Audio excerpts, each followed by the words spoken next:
नमस्कार मित्रांनो, विश्वकर्मा योजनेअंतर्गत महिलांसाठी शिलाई मशीन किंवा इतर काही कारागीर असतील त्यांच्यासाठी वेगवेगळ्या प्रकारचे प्रशिक्षण आयोजित करण्यात येते। त्या प्रशिक्षणाद्वारे आपल्याला जे एक टूल किट घेण्यासाठी 15,000 रुपयाची रक्कम देण्यात येत आहे। त्याचप्रमाणे आपल्याला 1 लाखापर्यंतचं कर्ज खूप कमी व्याजदरामध्ये देण्यात येत आहे। तर ह्या योजनेचा फॉर्म कशा प्रकारे ऑनलाईन भरायचा आहे, त्याचप्रमाणे या दोन योजनेसाठी काही डॉक्युमेंट आवश्यकता आहे, त्याचप्रमाणे या योजनेसाठी कोण कोण पात्र आहे ह्या व्हिडिओमध्ये आपण डिटेलमध्ये माहिती घेणार आहे। संपूर्ण form A to Z form कसा भरायचा लाईव्ह प्रोसेस आपण पाहणार आहोत। व्हिडिओ शेवटपर्यंत नक्की पहा। व्हिडिओ आवडल्यास व्हिडिओला लाईक करा, चॅनलला 100% सबस्क्राईब करा। खूप सारे लोक आपल्या चॅनलवर नवीन येत असतात, चॅनलला सबस्क्राईब करा। अशाच प्रकारचे महत्त्वाचे इन्फॉर्मेशनवर जे व्हिडिओ आपल्या चॅनलवर रोज अपलोड होत असतात, चॅनलला सबस्क्राईब करा। जास्तीत जास्त आपले मित्रपरिवार फॅमिलीमध्ये हा व्हिडिओ शेअर करण्याचा प्रयत्न करा। तर व्हिडिओ आपण सुरू करत आहोत। आपण PM विश्वकर्मा या ऑफिशियल वेबसाईट आलेलो आहे। या वेबसाईटची लिंक आपल्या डिस्क्रिप्शनमध्ये आपल्याला भेटून जाईल। त्या ठिकाणी आल्यानंतर आपल्याला लॉगिन ऑप्शन भेटेल। यावर आपल्याला CSC लॉगिन या ऑप्शनवर क्लिक करायचे। आपल्याकडे CSC आयडी नसेल तर आपल्या शेजारी CSC सेंटरमध्ये जाऊन आपण हा फॉर्म भरून घ्यायचा आहे। आपल्याला डायरेक्टली हा फॉर्म भरताना CSC थ्रूच आपल्याला हा फॉर्म भरावा लागणार आहे। तर लॉगिन ऑफ CSC ऑथोराइज या ऑप्शनवर क्लिक करून आपल्याला पुढे लॉगिन करून घ्यायचं आहे। तर या ठिकाणी आपले CSC टाकायचे आहे, CSC डायरेक्टली आयडी टाकल्यानंतर कॅप्चा टाकायचा आहे आणि ठिकाणी आपल्या CSC मध्ये लॉगिन करून घ्यायचं आहे। तर पहिला रजिस्टर नाव हे ऑप्शन आपल्याला या ठिकाणी पाहावयास मिळतं। पहिल्यांदा काय दिलं आहे, तो आपल्या फॅमिलीमध्ये कोणी गव्हर्नमेंट एम्प्लॉय आहे का, तर नो करायचं आहे। दुसऱ्या ऑप्शनमध्ये आपल्याला काय दिलेली या ठिकाणी, तर आपले लोन फॅसिलिटी आपली कोणते लोन आपले पहिले पेंडिंग आहे का, तर या ठिकाणी नो करायचं आहे। आज तुम्ही जर या ठिकाणी यस केले तर मी ठिकाणी दाखवतो, तर तुम्हाला पुढे फॉर्म भरता येणार नाही। या ठिकाणी आपण यस केलेलं आहे, तर तुम्हाला एक दाखवण्यासाठी मी एक ट्राय म्हणून दाखवतो। यस केल्यानंतर आपल्याला या ठिकाणी फॉर्म भरता येत नाही, तर आपल्याला इथं नो आणि नो दोन्ही ठिकाणी नोच करायचं आहे। ही खूप इम्पॉर्टंट गोष्ट आहे, लक्षात ठेवा। तर पहा, या ठिकाणी नो केल्यानंतरच आपण पुढे फॉर्म भरू शकतो। तर या ठिकाणी आपला मोबाईल नंबर सर्वात आधी आपण मोबाईल नंबर टाकतो। जो मोबाईल नंबर आपल्या आधारशी लिंक असेल त्या मोबाईल नंबर आपल्याला इथे टाकून घ्यायचा आहे। त्याचप्रमाणे आपला आधार नंबर या ठिकाणी आपल्याला टाकून घ्यायचा आहे। तर मी या ठिकाणी माझा मोबाईल नंबर आणि आधार नंबर या ठिकाणी टाकून घेतो। दोन्ही टाकून फिल करून झाल्यानंतर आपल्याला खाली ऑप्शन भेटेल सबमिटचा। कॅप्चा आपल्याला पहिले कॅप्चा सर्वात प्रथम कॅप्चा फिल करायचा, नंतर सबमिट करायचा। सबमिट झाल्यानंतर आपल्या मोबाईलला एक OTP येऊन जाईल, तो OTP या ठिकाणी आपल्याला फिल करायचा आहे।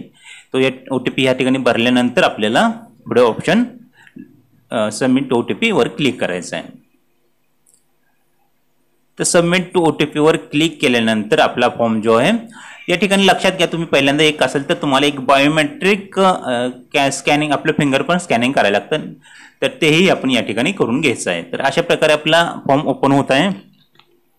ते हा फॉर्म ओपन झाल्यानंतर आपले आधार कार्डवरून सर्व डिटेल या ठिकाणी ऑटोमॅटिकली स्कॅन केले जातं आणि आपले सगळे डिटेल या ठिकाणी आले आहे। तर कास्ट कॅटेगरी वगैरे निवडून घेऊ आपण यामध्ये। नंतर दिव्यांग वगैरे असेल तर यस किंवा नो करू शकता तुम्ही। कॉन्टॅक्ट डिटेल आपल्याला इथं कॉन्टॅक्ट डिटेल आहे, तो आपल्याला काही चेंज करायचा असेल तर आत्ता करू शकत नाही आपण, ते पहिल्यांदाच जे प्रोफाईल तयार केलं त्यामध्येच आपण ते कॉन्टॅक्ट डिटेल वगैरे दिला आहे। तर या ठिकाणी काही चेंज करू शकत नाही आपण। खाली आल्यानंतर आपल्याला फॅमिली डिटेल्स जर तुमच्याकडे 12 अंकी आधार नंबर आहे तर 12 अंकी आधार नंबर आपण इथं टाकून घ्यायचं आहे। त्याचप्रमाणे नसेल तर ॲड रॉवर क्लिक करून आपल्या फॅमिलीमध्ये आधारवर जेवढे व्यक्ती आहेत त्यांचे इथे नावे टाकून घ्यायचे, किंवा एक व्यक्तीचं स्वतःचं नाव जरी टाकलं तरी चालून जाणार आहे। तर इथं आपलं स्वतःचं नाव टाकायचं आहे, पुढं कोण आहे रिलेशन तर सेल्फ करायचं आहे आणि आधार नंबर टाकून घ्यायचा आहे।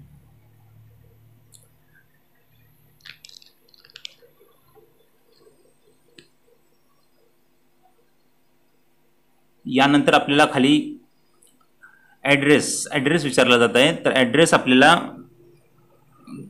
सेम टू आधार असेल, जर आपला ॲड्रेस सेम आधारनुसार असेल तर आपल्याला पहिल्या नंबरचा ऑप्शन सेम टू आधारवर क्लिक करायचं। ऑदर असेल तर तो ऑदर ऑप्शनवर क्लिक करून तुमचा आधार ॲड्रेस दुसरा ॲड्रेस टाकू शकता। तुमचं पंचायत आहे, ग्रामपंचायत आहेत का शहरी भाग आहे हे सिलेक्ट करून आपलं ब्लॉक निवडायचं आहे, तुमचे गाव निवडायचं आहे. या ठिकाणी आपण ग्रामपंचायत सिलेक्ट केली आहे, तर आपलं ग्रामपंचायत ब्लॉक निवडूया, नंतर आपली ग्रामपंचायत या ठिकाणी निवडून घेऊया. कमळेश्वर आपण निवडले आहे. तर यामध्ये कोणत्या ट्रेडसाठी, मग हे एक गोष्ट लक्षात ठेवण्याची आहे, ट्रेड डिटेल्समध्ये आपल्या कोणतं स्किल आहे, आपल्यामध्ये आपण कोणते काम करता, आपला कोणता रोजगार व्यवसाय आहे, तो या कॉलममध्ये आपल्याला सिलेक्ट करायचा आहे. तर प्रेफरन्स ऑन ट्रेड नेम, तर जे महिला आहेत त्यांनी जे टेलर कामसाठी त्यांनी सिलेक्ट करा. टेलर मशिनीसाठी खूप साऱ्या महिला प्रश्न विचारत आहेत की विश्वकर्मा योजनेतून टेलर मशिनीसाठी कसा फॉर्म भरायचा. तर या योजनेमध्ये पहा, या ठिकाणी दर्जी टेलर ऑप्शनवर क्लिक करा आणि आय नियरेस्ट माय प्रेफरन्स या ऑप्शनवर क्लिक करून सेम ॲज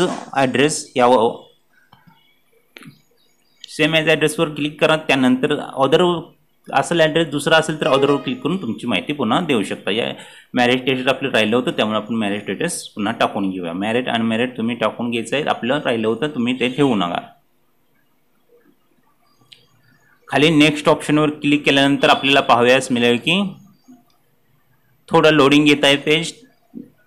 त्यानंतर आपलं बँक डिटेल, या ठिकाणी आपलं बँक डिटेल व्यवस्थित टाकायचं आहे. आपलं बँक नेम या ठिकाणी सिलेक्ट करायचं आहे.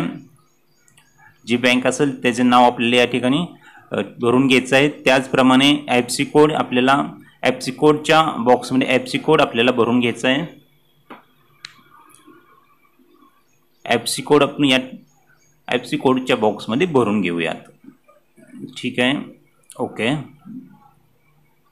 त्यानंतर सिलेक्ट ब्रँच, तो त्याच्या पुढील ऑप्शन्स नेम ऑफ ब्रँच यावर क्लिक करून आपल्याला ब्रँच नेम सिलेक्ट करायचं आहे. अकाउंट नंबर, आपल्याला अकाउंट नंबर 2 ठिकाणी टाकायचा आहे, अकाउंट नंबर आणि कन्फर्म अकाउंट नंबर. या आपण दोन्ही अकाउंट नंबर पहिल्यांदा या कॉलममध्ये भरून घेऊयात. एकदम सिंपल प्रोसेस आहे. काही जरी अडचण आली फॉर्म भरायला तरी आपले कॉन्टॅक्ट नंबर डिस्क्रिप्शनमध्ये अवेलेबल असतात, आपल्याशी कॉन्टॅक्ट करा. आपण पूर्ण डिटेल या फॉर्म भरण्याची आपल्याला अवेलेबल करून देण्याचा प्रयत्न करूयात. अकाउंट नंबर भरल्यानंतर खाली आपल्याला फॉर्म जवळपास सर्व ओके झालाच आहे. आपल्याला या ठिकाणी फक्त क्रेडिट सपोर्ट, जर तुम्हाला लोन हवे असेल तर या ठिकाणी yes option, maybe late या ऑप्शनवर क्लिक करायचं आहे. तिथे एस ऑप्शन एनेबल होईल. त्या ठिकाणी आपल्याला खाली लोनची जी रक्कम आहे ती ॲड करायची. या बॉक्समध्ये आपल्याला किती लोन हवे ते बॉक्समध्ये आपण लोनची रक्कम भरून घ्यायची आहे. तर आपण ही लोनची रक्कम भरून घेऊयात. मी या बॉक्समध्ये 90,000, 80,000, 1 लाखापर्यंत, 50,000पासून 1 लाखापर्यंत जेवढी रक्कम आपल्याला हवी आहे तेवढी रक्कम या बॉक्समध्ये भरू शकता. त्यानंतर खाली काही डिटेल भरण्याची गरज नाही. हवे असेल तर भरू शकता, पण शक्यतो काही गरज नाही. आपण डायरेक्टली खाली यायचं आहे. ती सेव्हिंग अकाउंट वगैरे ते नंतरची गोष्ट आहे, ज्या वेळेस आपलं लोन मंजूर होईल. जर आपलं लोन त्याच बँकेमध्ये हवे असेल तर आपल्याला काही दुसरं करायचं नाही. दुसरी बँकमध्ये हवे असेल तर एक ऑप्शन असतो की अदर बँकमध्ये आपल्याला लोन सिलेक्ट करण्याचा ऑप्शन असतो, ते आपण त्या ठिकाणी सिलेक्ट करायचं आहे. पण या ठिकाणी आपण ते सेम बँक असल्यामुळे आपण नेक्स्टवर क्लिक करत आहोत. तर नेक्स्टवर क्लिक केल्याबरोबर स्किल ट्रेनिंग, तर हा पेजवर आपल्याला काही करायचं नाही, डायरेक्टली खाली यायचं आहे. तुम्ही जर कोणतं सपोर्ट सर्टिफिकेट असेल तर या ठिकाणी देऊ शकता, पण काही गरज नाही. तुम्ही डायरेक्ट नेक्स्टवर क्लिक करून घ्या. नेक्स्टवर क्लिक केल्यानंतर डिक्लेरेशन डिटेल येईल. या आय डिक्लेअरवर क्लिक करून सबमिट फॉर्म करून टाका. हो, हा फॉर्म आपण सबमिट करत नाही, कारण की आपण डिटेल जे आहेत त्या योजनेचे पात्र नसल्यामुळे आपण या योजनेत सिलेक्ट करत नाही. तर तुम्ही जर इथे सबमिटवर क्लिक केलं तर तुमचा फॉर्म सबमिट झाईल. तुमचा फॉर्म विलेज लेवलला, गावाच्या लेवलला, आपल्या पंचायत लेवलला पेंडिंग राहते. तिथून अप्रूव्ह झाल्यानंतर तुम्हाला ट्रेनिंगसाठी 5 दिवस पाठवण्यात येईल. तुमचं 5 दिवस ट्रेनिंग झाल्यानंतर तुम्हाला 15,000 रुपये टूल किटसाठी भेटून जातील. व्हिडिओ आवडला तर व्हिडिओला 100%